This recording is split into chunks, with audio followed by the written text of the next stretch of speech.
નમસ્કાર, આપ જોઈ રહ્યા છો ઇન્ડિયા ટીવી 365 ન્યૂઝ ચેનલ।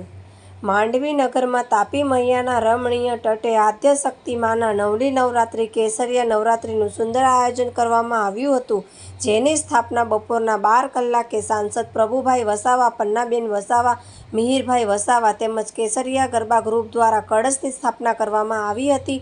રાત્રે 9:30 કલાકે ઓર્કેસ્ટ્રાના સથવારે સાંસદ પ્રભુભાઈ વસાવા તેમજ મિહિરભાઈ વસાવા તથા દાતાઓ દ્વારા તેમજ ઉપસ્થિત મહાનુભાવો દ્વારા આરતી ઉતારવામાં આવી હતી અને દાતાઓનું સન્માન કરવામાં આવ્યું હતું।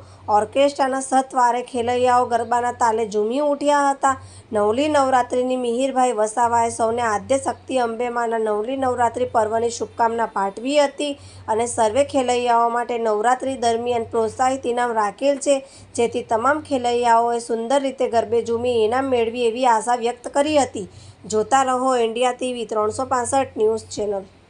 બોલો પેલા બેન બધાને કહે છે ને આપણે પેલા ફોટો પાડશું તો જ શરૂ થશે। પેલા યલો ડ્રેસ વાળા બેન પાછળ દરેક લોકોને લઈને આવી દો, દરેક ખેલૈયાઓ, દરેક ફેમિલી મેમ્બર્સ અહીંયા ભેગા થઈ જાય પ્લીઝ। આપણે બધા જ એક સાથે મળીને આજના દિવસની શરૂઆત કરવા જઈ રહ્યા છીએ અને આ દિવસની શરૂઆત જય માતાજી સૌને। જ્યારે નવરાત્રિનું આયોજન માંડવીના રિવરફ્રન્ટ ખાતે કરવામાં આવ્યું છે। આ નવરાત્રિનું નામ એ કેસરિયા નવરાત્રિ રાખવામાં આવ્યું છે, કેમ કે કેસરીયો રંગ એ હિન્દુ સંસ્કૃતિનું પ્રતીક છે।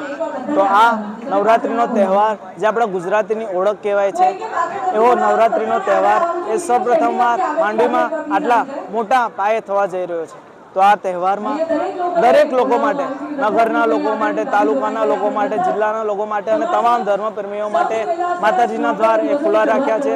મારી અપીલ છે, સૌને આમંત્રણ છે કે સૌ કોઈ આ કેસરિયા નવરાત્રિ માંડવીમાં આવીને ગરબા રમો અને અહીંયા અમારી સમિતિ દ્વારા ખૂબ જ આકર્ષક ઇનામનું પણ આયોજન કરવામાં આવ્યું છે। તો સૌ કોઈ ગરબાના તાલે ઝૂમી ઉઠો અને ઇનામ લઈ જાઓ।